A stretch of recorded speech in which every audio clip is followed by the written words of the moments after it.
data sets, and again, you don't see large numbers of logs standing up on those screens. You visually see what is happening in real time in a tactical picture. I've got to get some interesting facts for you. The text-to-voice speech was created by a human speaking backwards. The school password was pencil, note the capital P, and the password to break the Whopper computer was Joshua 5. Someone told me that the Russians had a response to the Whopper for it that was the big computer in war games, and that was the Big Mac. Yeah, ha ha ha, very funny, Darren. How many movies actually have a remote pterodactyl in them? I mean, you never see remote pterodactyls flying in movies anymore. But look how far we're moving. If we look at the next slide, visually we're starting to see these things again. This isn't the NORAD picture, but it's looking again at visually how we're going to be representing this data, and really you gain such a great tactical awareness when you can visualize and see these data sets going on. So I've talked about the rules, and I said it was going to be in the next slide, and that was a couple of slides. I just wanted to go over the war games thing. But let's look at the rules of security. We want to display an overall picture. We must be able to show what is happening here and now. We've got to allow the analyst to filter those results. In other words, we've got to be able to drill down on this. We've got to be able to set multiple variables up and be able to drill down. And rule 3, we've got to be able to enable the analyst to view the details of that event. And I added an extra rule in, really, that was anything that helps. I mean, sometimes there just is certain things that just anything that helps. And I'm going to give you one example, and that is augmented reality. I see that as a possible future for security visualization. So let's have a look at some of the software that's currently out there. I mean, Davix CD, fantastic, put together by Raphael Marti. I recommend you read his book, Applied Security Visualization. Very good. I loved it. I thought it was very intuitive.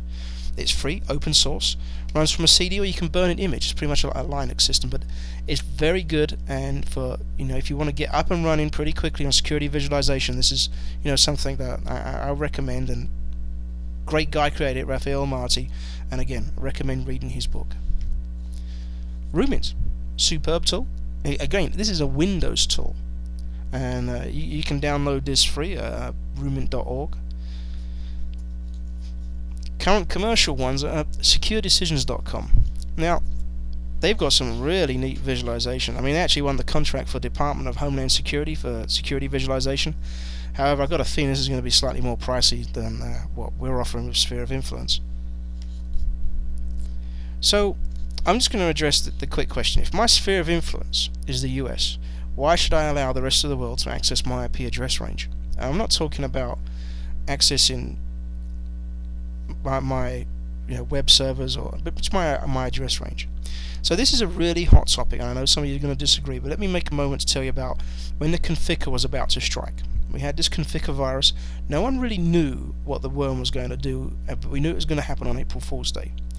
And the organization I was working at, it issued an email, and issued it and said, look, make sure your patches are up to date and all your antivirus up to date. But really, was that good enough? We basically said, come and get us, do your worst. Would it not have been prudent at this time to impose our dynamic security policy? Would it not have been prudent to reduce our exposure, or limit our exposure, to our sphere of influence? Perhaps implement this policy that alters our posture based upon the current threat status. Maybe for a week we'd finally get to ban USB drives. If Conficker struck a massive blow, I don't even think this would have been a debate anymore. I think dynamic security posturing, or dynamic security policies, and a dynamic security posture would have been, a given nowadays. I don't think we can sit there and wait anymore. I think we do have to have this ability to limit our sphere of influence based upon the current threat status. I don't think we should leave ourselves wide open to the world when really we're a regional bank and we just serve a small portion of the world. So although dynamic security posture is a whole different topic, I do have a SourceForge project on it, and I'd recommend you look at that, dynamic security posture. Okay, so spheres of influence, a territorial area over which political or economic influence is wielded by one nation. This, if we're not willing to limit our exposure to our own sphere of influence, can we not then at least use it as a filter to highlight anomalies? And that is really the basis of where sphere of influence came in. If people don't want to remove the exposure, then let's just use it as a filter to highlight anomalies, and almost use the fact that they're geographically or organizationally so different from us that we can highlight these anomalies. This is where Sphere of Influence 2.1 came in. And I'll tell you where my inspiration was. And I was sitting down, and I'm a great fan of The Matrix, and I loved The Matrix. And I remember the line when Neo asked, when he was looking at the big Matrix and the lines fluttering down, he said, "What do you see?" And the guy responded, "I see a brunette, a blonde walking down, I'm just so used to watching it." And I was thinking, wow, it was like a moment when I went to do a rainfall, except I couldn't think of a way to represent the data falling down the screen. And when you think about it, icons are the best way to represent this subset of data.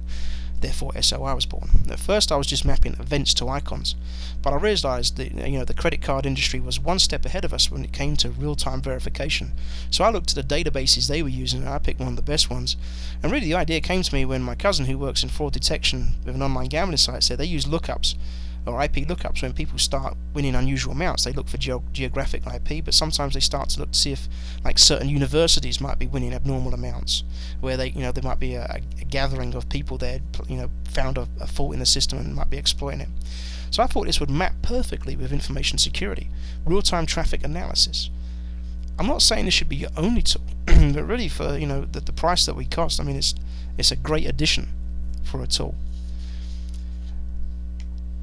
Real time. So Sphere of Influence, we are real time. We keep 1 hour of data. I didn't want to get beyond the 1 hour analyst wrap up, because there's great tools out there that do all that.